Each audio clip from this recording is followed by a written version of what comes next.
wish to just provide an introduction really quickly. I do apologise for my 2-week absence there. I was very burnt out, extremely burnt out, and I also had other things to deal with, and I just needed a break, honestly. So unfortunately I have not been looking or writing the IPEC GOAT 2 analysis, though I'm about 40 pages through it or so. I've finished the Fight Club analysis, but I've moved on to, and I've finished the Truman Show analysis as well, but I'm also adding in a Bowie's Black Star music video analysis, very, very briefly, maybe 10 or 12 pages or so. So I should have that finished. Again, hopefully, if nothing else crops up in my life, I should have that finished in about 2 weeks or so. I think I will not add that to my sort of compendium, the larger book that I'm doing right now. I think I will make that into its own book, because I've written 180 pages. I've written 180 pages throughout the entire collection of those notes, so I think I will put that together as a book and release it. And that will be a sort of preliminary or supplementary book to the main book that I'm still writing, which I'm about 275 pages through or so. So again, I do apologise. I'm only human, so I do have sort of bouts of where you feel burnt out, you just feel very tired, depressed. So you have to take a break.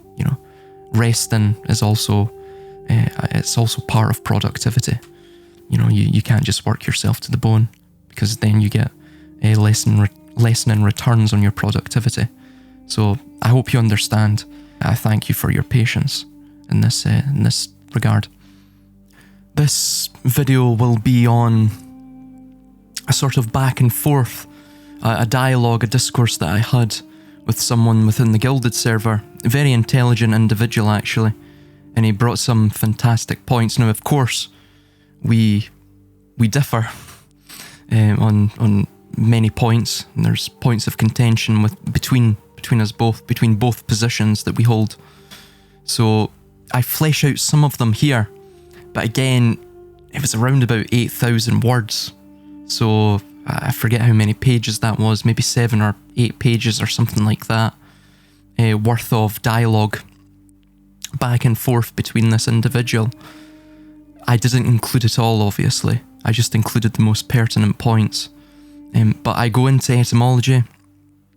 The etymology of imagination, for example, which is extremely important, and I would say provides a flaw within the other individual's argument regarding the distinction he makes between imagination and reality. So I think you'll find that quite interesting. Of course, we discuss and expand upon or explore the concept of louche as well, which I think you will also find of note. If you've watched my video, What is Louche? I think this video is supplementary to that previous video that I've done on louche. So without further ado, let's get into the video. Fractal forms of the void. Quote, bringing this back to louche, is there something tangible that louche relates to?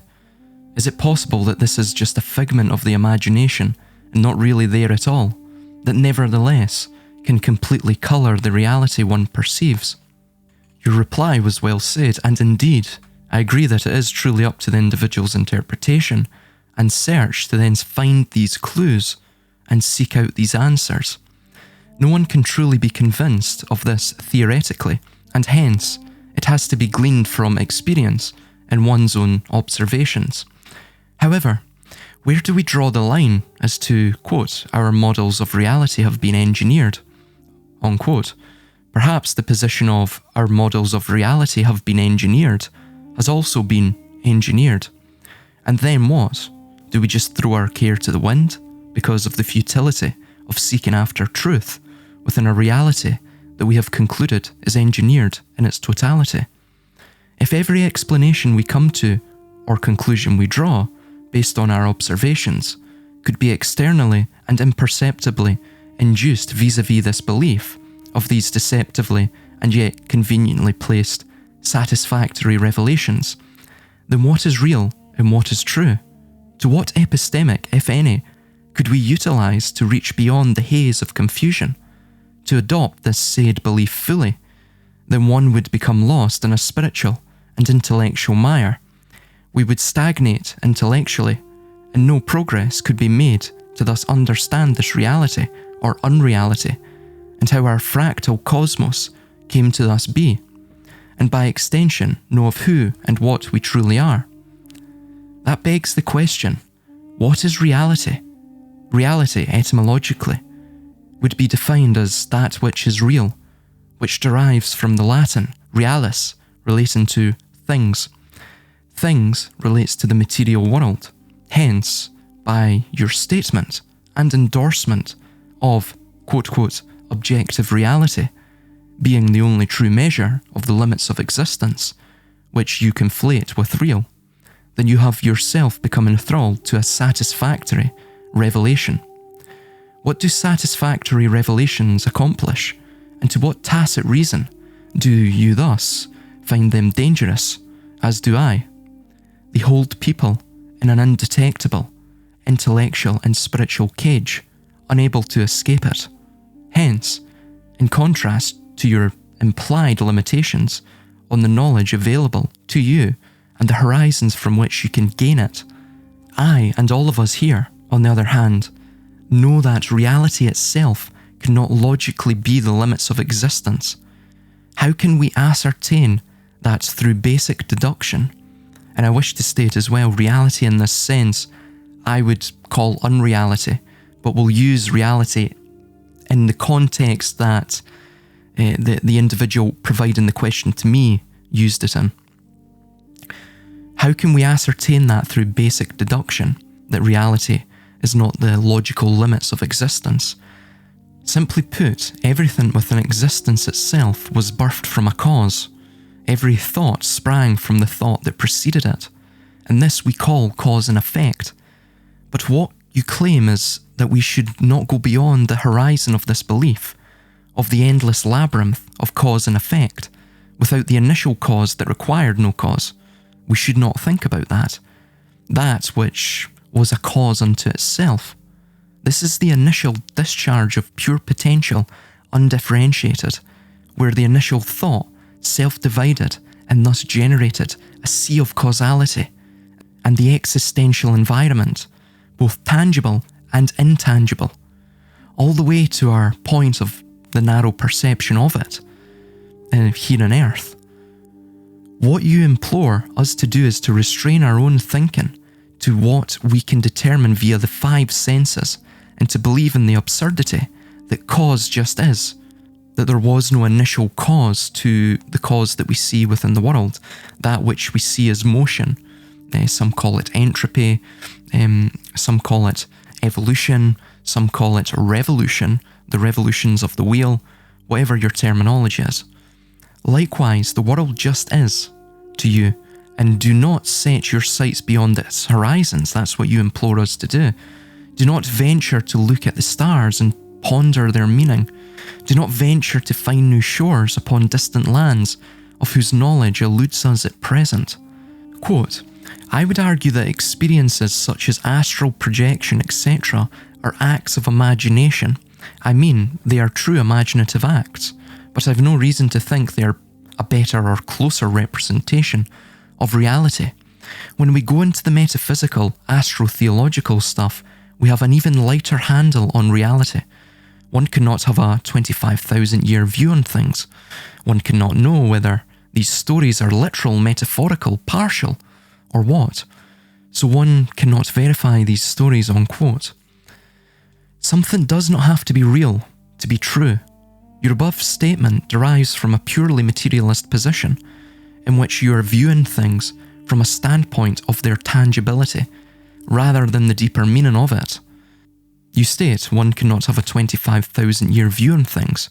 One can, and that is because everything is cyclical, and hence existence itself must be a fractality. Thence bringing forth the implication that everything that will be already has been. The beginning is the end in essence, This is the circularity of existence, the wheel. There is no beginning and end, because the beginning is the end.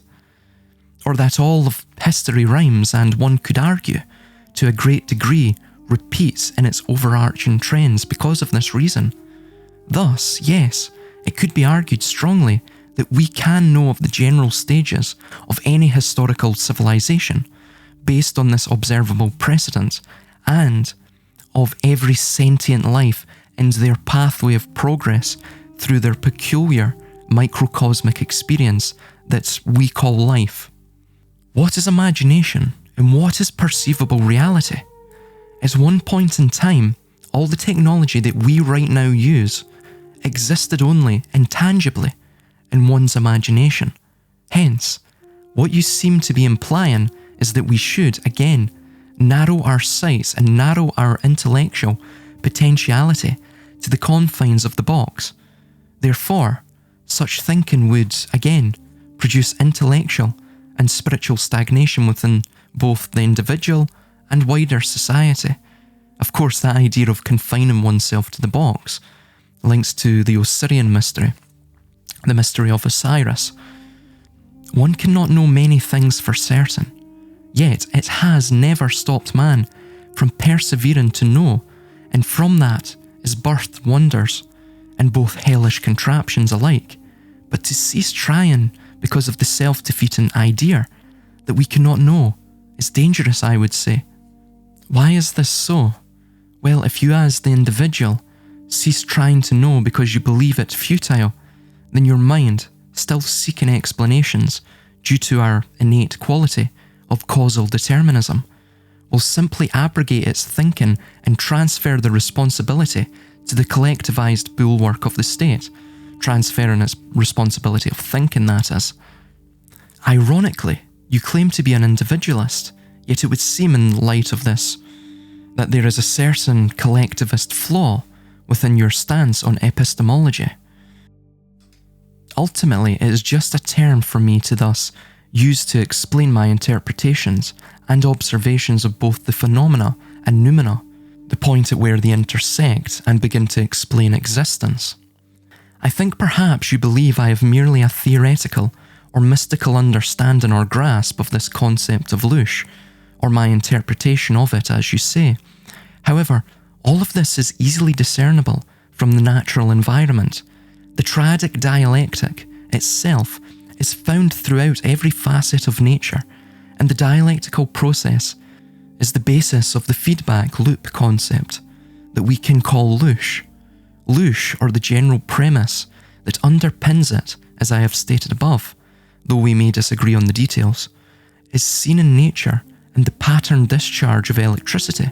For instance, see the Lichtenberg pattern or form in the growth of trees, where the branch will self-divide into two forms, and those two forms will do likewise, so on and so forth, until full maturity has been reached, and death sets in, which itself brings forth a resetting or renewal of life, post-dating decomposition. And death is the cessation of motion. Motion is Lush. Motion is the basis, is the foundation point of all existence. Right? It's what keeps the wheel turning.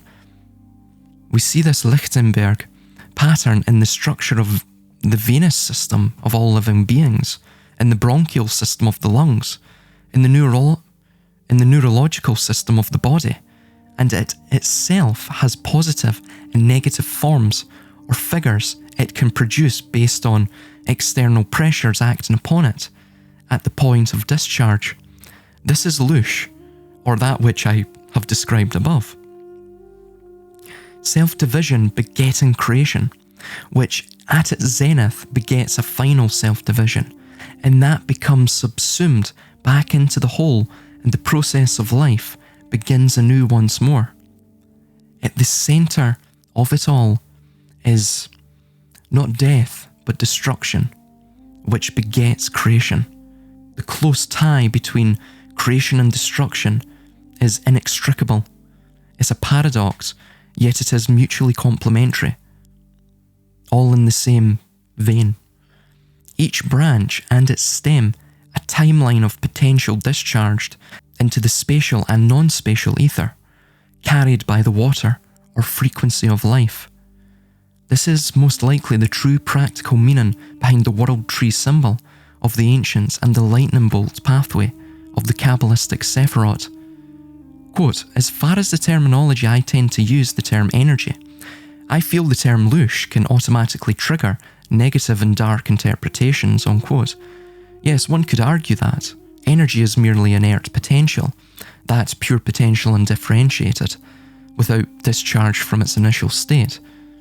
Pure potential undifferentiated would be God, so therefore God is energy.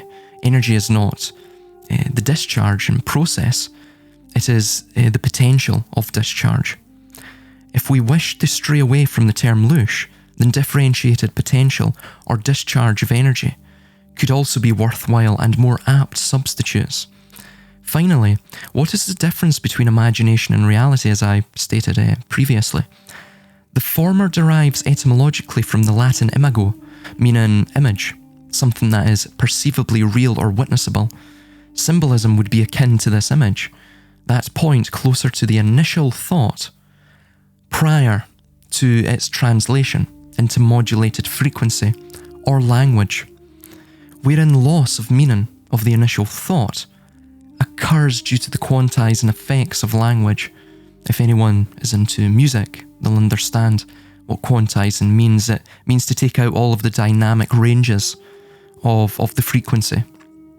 It's to make it more marketable and palatable to the ear, and also it allows the volume to be standardized across the entire track. And the latter derives from, as mentioned above, Latin realis, or relating to things. Again, as I've stated, things being tangible objects or that of low velocity energy, what we also call matter. Matter is low velocity energy in a temporal or temporary state of life or existence, if you will. It is constructed as an image in the mind from light, which passes through the oculus of the eye, or so it is said, wherein a reversal of the image occurs, a cognitive and ocular doctrine of it, if you will, and we are left with our imagination of reality. Assuming this is the functioning of the eye, as modern academia postulates, then to what other things upon this earth would you claim is to be taken as sacrosanct if it doctored the original source material or recorded it inaccurately? None. We would hold contempt and suspicion for it. However, you seem to propose that our thoughts, without the image and the senses, should not take precedence solely, but that thoughts should always be contorted and conformed to the general sensory understanding of the material world, or reality, as you say. The same material world, as we have discussed, according to academia, is a potential creation of the mind, or at the very least, is doctored by it, or the inefficient organ of the eye is incapable of recording purely accurately. Hence, reality, in its source form, can never really be truly known. It is imagination. By that token, one could argue that all we see is potentially pure imagination, crafted within the dark recesses of our mind, that void of pure potential, and initiated by the ocular nightmare of inversion, or so it is said. Again, this is another major hurdle for the validity of the scientific method to cross, and it has always had issues for this reason when it is utilised to look further afield beyond merely the material realm, if you will. If what we all observe is potentially imagination, meaning that it is but a reverie of images, that is what life is really, a collection, a series of experiences, which are but moving images, animated forms of sentience, experiencing this peculiar feeling called life, then your senses are not to be trusted, and consequently, the primary principle of observation within the scientific method can never be trusted fully. Of course, this applies to all of our various observations as well. We can only really understand the mind. We can only inwardly progress to then outwardly know the true essence of reality, or unreality for that matter. It's an inward progression. You can't use the senses to determine why you're here, to determine the reason for existence, the reason for your life, who you are, truly. It's beyond the senses. To purely rely on the senses would be to constrain our own thinking, our own thoughts.